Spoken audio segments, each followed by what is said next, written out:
The building was on fire, and it wasn't me.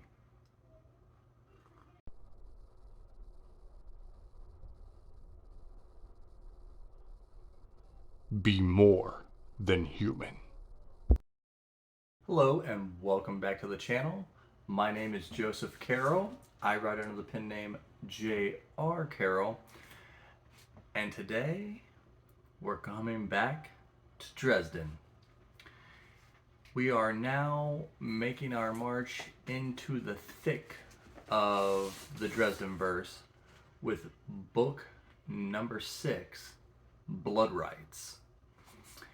And this book, we've had a run of really great books with Summer Night and into Death Masks, and now the kind of they were both, the last two books were kind of like epic in scale, and here Jim kind of brings us back down a couple notches into not end of the world, but end of possibly Harry's world inside this book.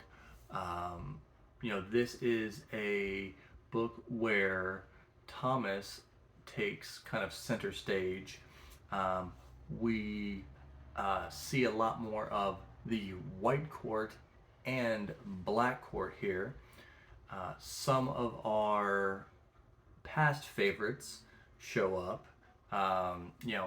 such as Kincaid, Thomas. Uh, you'll meet up with Ebenezer again. Karen Murphy, as always, has a big role in this book. And then we meet some new favorites, such as Mouse. Um, you know, we and again we get to meet some other heavy hitters in the White Court, as well as some bigger ones in the Black Court. Some we know from past books as well.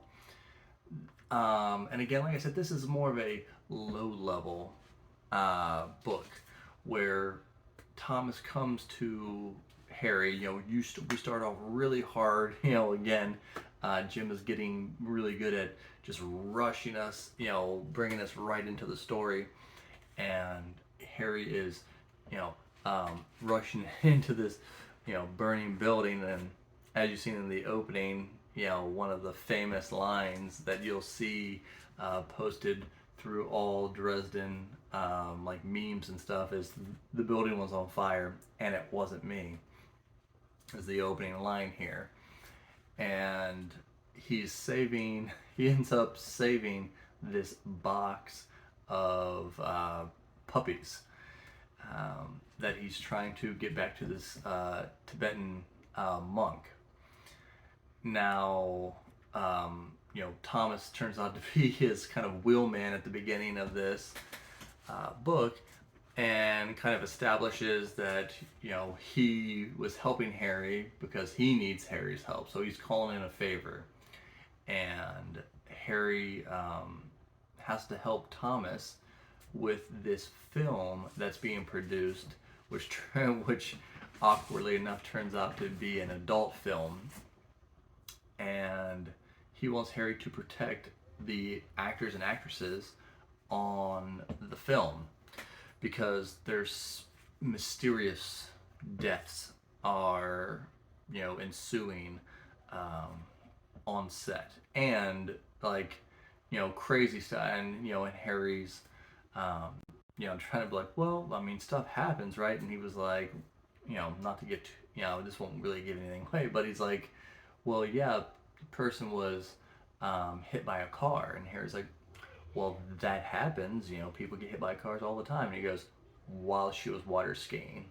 And Harry's like, okay, maybe you have a point. And of course, this being a Dresden book, we have multiple storylines brewing. So we have the the Thomas aspect of it, which is this film and strange deaths, and then on the other side, turns out that the Black Court is in town, and so Harry has to try and go deal with them, and some really big things happen here that will go on into future books in this book. And Jim tends to kind of do that when he's not having an epic book where end of world scenarios are happening, or crazy things like that. When he brings them back, when he kind of brings us back down to a local level, he tends to add in things that will affect books further down the line. So you never feel like, and especially once you get used to the books and you kind of know this is happening. So if any of you are making this journey now, any books that aren't epic, they're important. Trust me. So make sure we're paying attention here, because there is future implications. Now, I'm going to go on into spoilers now. So if you're hanging around and you haven't been this far, I would stop now, read the book, and then you can come back. So, spoiler warning. Now, this is a big White Court, Black Court book. So we have, Thomas, getting Harry wrapped up in this White Court battle, and of course he starts, butting heads with Laura Wraith, and we find out that there's a lot of politics and stuff going on with the White Court and the White King. And then of course freaking Mavra. Mavra, one of the best baddies in the Dresden verse, happens to be back in town and is really, it's not too deep in this book for her. It's more of a, she just wants revenge, for basically humiliating her. And, we get our favorite, hitman here in Kincaid, bringing Kincaid in. And I love how Kincaid hands him a card. He's like, all right, here's how much money it is to hire me. And Harry's like, oh, I'm so poor, but I'm going to find a way to do this anyway. And then you got, the big reveal here, of course, is through this book is we find out, Thomas brings Harry, into the secret room, and we find that they are brothers, half brothers, same mother, Margaret Le Fay, different fathers. And Harry soul gazes with him and finds out just what Thomas is going through, and they start kind of bonding fairly quickly. And then we also, another one, we find out that Ebenezer is the Blackstaff, who is basically the hitman for for the White Council. And he took, pulled the, not only did he pull that satellite out and drop it on Casa Verde, he's responsible for Tunguska, and a lot of these other major disasters are Ebenezer's work. And you kind of find out just how powerful he actually is. And Harry's super disappointed because he was taught, it's all about life, and Ebenezer's like, well, I'm the one that gets to decide, when I can break the laws whenever I feel necessary. And we find out that Kincaid was that for Vlad Tepes Dracul. And we hear about Dracula, who actually is Dracul's son, and went to the Black Court as some kind of teenage rebellion. But that is, that is something that is still yet to be completely flushed out.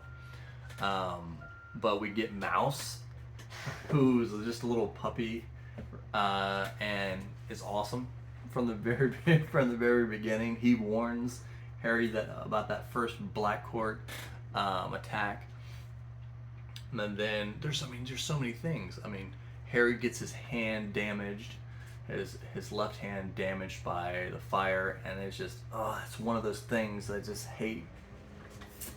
I hate so bad. But Jim allows his characters to be hurt and for it to matter, and consequences in this book series, which I love. But then we also see the sigil. No burn marks on the sigil where Harry picked up the coin. Dun dun dun. So what's going on here? What's gonna happen? And then Harry ends up, basically with Laura and Thomas dethroning the White King, and so he is now a puppet for Laura at the end of this, which is opens up so many doors for the future. Mavra is seemingly killed, but then at the end, Kincaid's like, that wasn't her, right? I mean, so of course, another baddie lives to fight another day.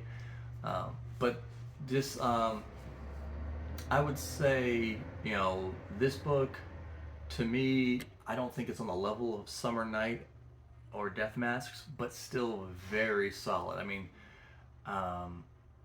again, these middle books, sometimes I have to think a lot about them, but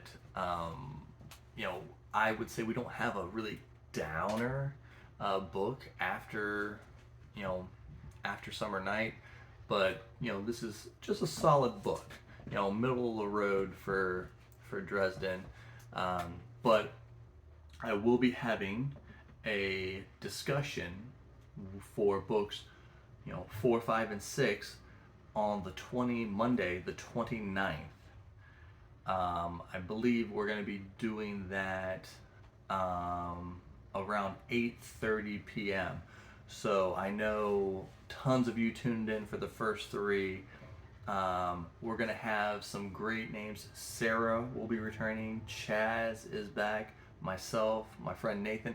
And then we have a new guest for this one, which will be Alex. And he is one of my favorite booktubers. And I can't wait. I know he's a huge Dresden fan, and we're gonna have all kinds of fun. So guys, be ready for that. I'll keep you guys updated once we get closer to that as well. So tell me what you thought. Like, comment, subscribe, and I'll see you in the next